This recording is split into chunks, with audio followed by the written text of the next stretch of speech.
ایک صالح شخص نے وہاں سے گزرتے ہوئے ایک عورت کو دیکھا۔ اس شخص نے عورت سے کہا، تیرے اوپر افسوس۔ حضرت داؤد علیہ السلام اور حضرت سلیمان علیہ السلام کی باعظمت حکومتوں کے بعد ان کی حکومت زبان زد خاص اور عام تھی۔ اللہ تعالی نے ان مغرور پیٹ کے پجاریوں پر اپنا غضب نازل کیا۔ آتے ہیں واقعے کی طرف۔ بسم اللہ الرحمن الرحیم۔ قوم سبا پر اللہ کے عذاب کا واقعہ۔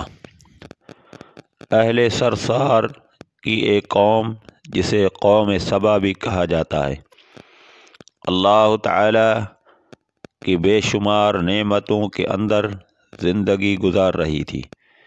یہ قوم ایک عظیم تہذیب و تمدن کی مالک تھی۔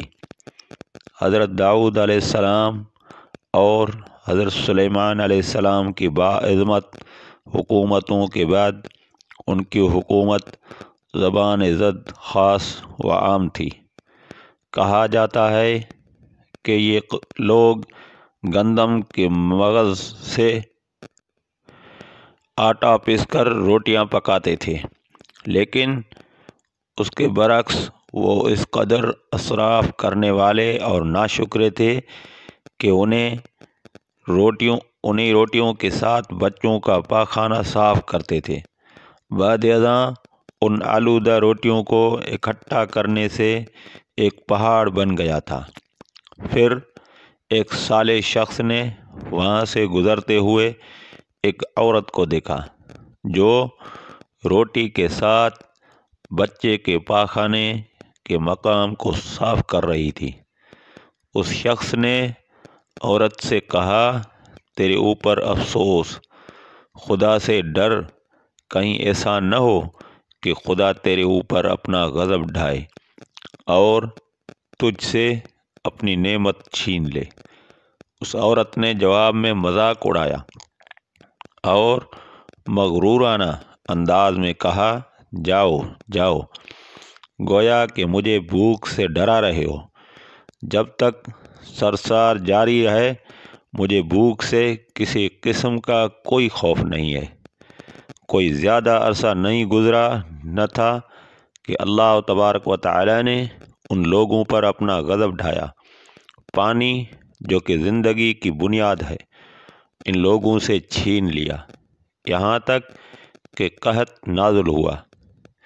بات یہاں تک پہنچ گئی کہ ان کے ذخیرے کی ہوئی تمام غذا ختم ہو گئی۔ آخر کار وہ مجبور ہو گئے کہ انہی آلودہ روٹیوں پر ٹوٹ پڑے جو لوگوں نے اکٹھی کر کے پہاڑ کے مانند ڈھیر لگایا ہوا تھا، بلکہ وہاں سے روٹی لینے کے لیے صف لگتی تاکہ ہر کوئی وہاں سے اپنے حصے کی روٹی لے سکے۔ کفران نعمت، قحط اور ان کی بدحالی کے بارے میں متعدد روایات موجود ہیں۔ سورہ نحل کی آیت نمبر 112 اور 113 میں یوں ارشاد ہوتا ہے، اور اللہ نے اس بستی کی بھی مثال بیان کی ہے جو محفوظ اور مطمئن تھی، اس کا رزق ہر طرف سے باقاعدہ آ رہا تھا، لیکن اس بستی کے رہنے والوں نے اللہ کی نعمتوں کا انکار کیا تو خدا نے انہیں بھوک اور پیاس کا مزہ چکھایا، صرف ان کے ان اعمال کی بنا پر کہ جو وہ انجام دے رہے تھے۔ اور یقیناً ان کے پاس رسول آیا تو ان لوگوں نے ان کو جھٹلایا، تو پھر ان تک عذاب آ پہنچا کہ یہ سب ظلم کرنے والے تھے۔ اسی قوم سبا کے بارے میں ایک اور واقعہ بیان ہوتا ہے کہ ان لوگوں نے اپنی زراعت کو بہتر طور پر کاشت کرنے کے لیے پانی ذخیرہ کرنے کی خاطر بلق کے 2 پہاڑوں کے درمیان ایک بہت بڑا بند معرب تعمیر کیا ہوا تھا۔ سوراخ اور دوسرے پہاڑوں سے گزرا ہوا پانی اس بند میں آ کر وافر مقدار میں جمع ہو جاتا تھا۔ قوم سبا نے اس پانی سے صحیح طور پر استفادہ کرتے ہوئے وسیع و عریض اور بہت سے خوبصورت باغات لگائے اور کھیتی باڑی کو رونق بخشی۔ ان باغات کے درختوں کی شاخیں اس قدر پھلوں سے لدی ہوئی ہوتی تھیں کہ کہتے ہیں کہ اگر کوئی شخص سر پر ٹوکری رکھ کر ان کے نیچے سے گزرتا تو پھل خود بخود ٹوکری میں گرنا شروع ہو جاتے اور قلیل مدت میں ٹوکری تازہ پھلوں سے بھر جاتی، لیکن نعمتوں کی کثرت نے انہیں شکر کرنے کے بجائے سرمست اور غافل کر دیا تھا، یہاں تک کہ ان کے درمیان بہت بڑا طبقاتی نظام وجود میں آ چکا تھا۔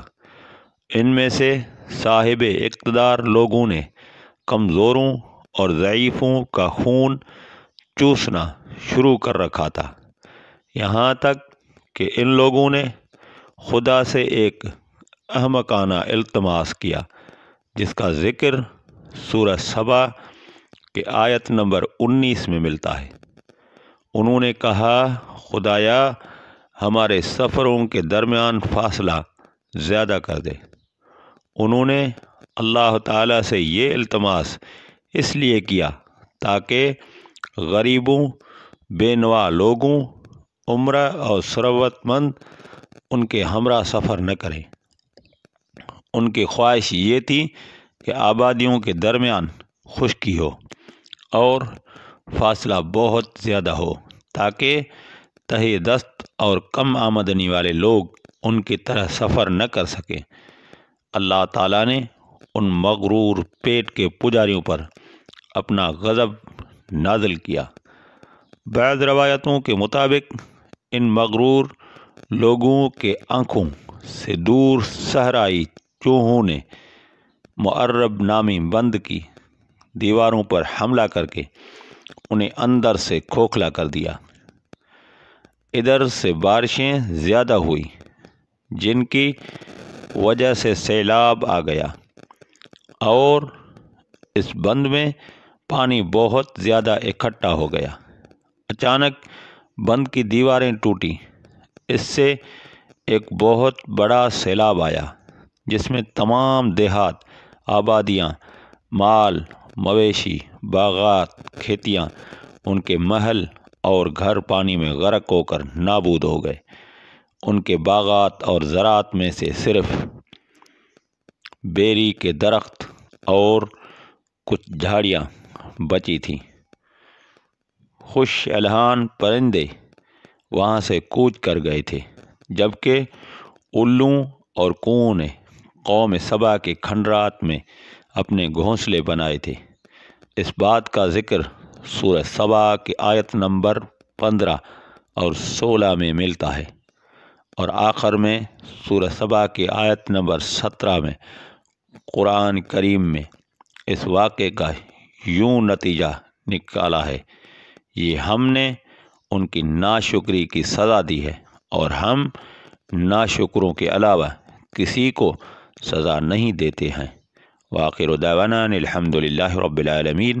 ملتے ہیں اگلی ویڈیو میں، تب تک کے لیے